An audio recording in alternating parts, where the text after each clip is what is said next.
Mon cher Olivier, oui. Ne serait-il pas temps de s'occuper d'animaux un petit peu plus terrifiants que nos encornets? C'est ça, moi je vais vous amener sur le Fort Boyard ce matin les amis. Tout le monde connaît le jeu télévisé j'imagine, hein, qui dure tout l'été.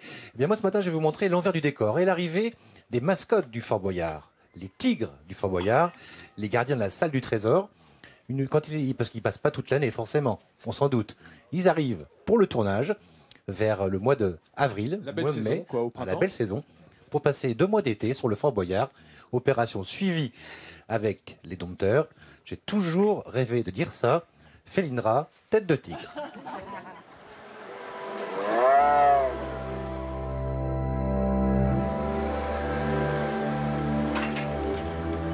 Le spectacle a commencé sur les quais de Fouras. Chaque année, l'arrivée des tigres indique que le compte à rebours est lancé, plus qu'une semaine avant le début des tournages sur Fort Boyard. Les gendarmes sécurisent l'opération tenue secrète pour éviter la cohue. Il fallait donc avoir de la chance pour croiser les mascottes de l'émission. C'est sympa, c'est vrai que c'est une émission qu'on voit à la télé, mais pour l'instant, on est vraiment dans la réalité là. On venait pas pour voir les lions. C'est des tigres, hein? Ah, c'est des tigres, ah, bah, je les ai pas vus, et puis je vois pas trop clair. Les tigres donc arrivent de Vendée où ils vivent à l'année chez leur dresseur Thierry Le Portier. À ses côtés, Monique Anjon, alias Felindra. Les deux dompteurs manœuvrent rapidement pour installer les cages sur le bateau. Ça ne fait pas très stressé, hein. C'est bien, ma fille. Wow. 10 minutes de traversée, la mer est calme, les tigres aussi. Il y a les deux femelles, Kali et Mine, et le mâle, Kanji. Ils participent tous les trois à Fort Boyard depuis des années. Allez, voilà, c'est bon. Attention, attention, doucement la queue. Hein. Vas-y, c'est bon.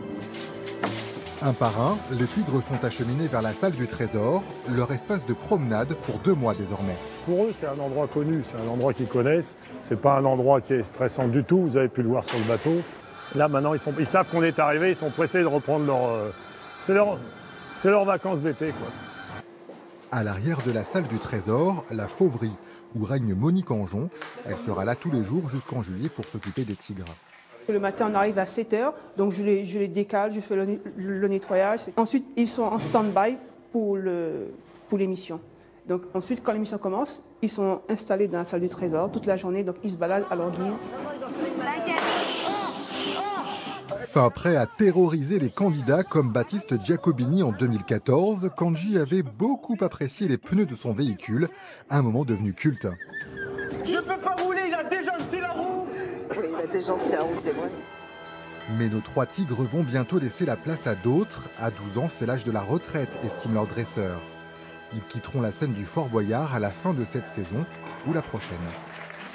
Ah mais c'est triste comme nouvelle ça, Olivier. Pardon? C'est triste comme nouvelle, ils vont quitter le fort bientôt. Ils ont le droit à une retraite aussi. Ouais, hein. oui, mais on est tellement habitués. En même temps, peut-être que ça serait l'occasion de ne plus forcément mettre des animaux sauvages dans Fort Boyard. Parce que Ils sont plus tellement sauvages d'ailleurs. On voit que les cirques prennent aujourd'hui des dispositions pour ne plus avoir d'animaux sauvages dans les cirques. Certains, c'est une bonne démarche. Pourquoi le Fort Boyard ne pourrait pas aussi envisager autre chose que des tigres? Alors, cela dit, ceux-là prennent leur cela dit, ils sont extrêmement bien traités, même peut-être bien trop sûr. bien traités. Non, hein. mais bien sûr, mais bon. Vous Voilà. savez tous que Stéphanie les connaît bien parce que si je comprends bien, c'est ce qu'elle me disait pendant la diffusion du sujet. Il y a eu une émission de Fort Boyard au profit de l'association Lorette Fugain. Il y avait qui? Tout à fait, il y avait le couple Carambeu, Adriana et Christian, très courageux parce qu'ils ont fait des choses fantastiques. Bon, moi j'ai pas mis les mains dans les bestioles, etc. Mais vous avez été. Bien sûr, mais j'étais sur place, c'est au profit de Lorette, Ouais. et c'est impressionnant. Et j'ai trouvé que Adriana, en plus d'être magnifique, elle était super courageuse. Ah oui, oui, puisqu'elle Vraiment. supporte Michel Simès toute l'année dans des tournages autour du monde. Ah mon Michel. Jaloux, va, jaloux. Oui, c'est ça, t'as raison. Et alors Vincent, les tigres, pendant qu'ils sont pendant les 2 mois de tournage, ils ont une base alimentaire. Tu sais ce qu'ils mangent? Des crevettes. Du poulet, non? Du poulet, pour avoir comme toi le poil soyeux. Le poil soyeux et... Ça c'est fait. et le teint lisse. Enfin, en tout cas, au passage, je voudrais saluer, parce qu'on partage pas mal de personnel technique avec le Fort Boyard, qui d'ailleurs est juste là-bas derrière. Hein. On le voit là-bas dans la brume marine. On embrasse spécialement Monsieur Philou et Angie, deux assistants réalisateurs, qui ont déjà commencé leur campagne sur le Fort Boyard. Et notre réalisateur. Ouais, et Fred, bien sûr, qui va aller sur le fort juste après Midi en France.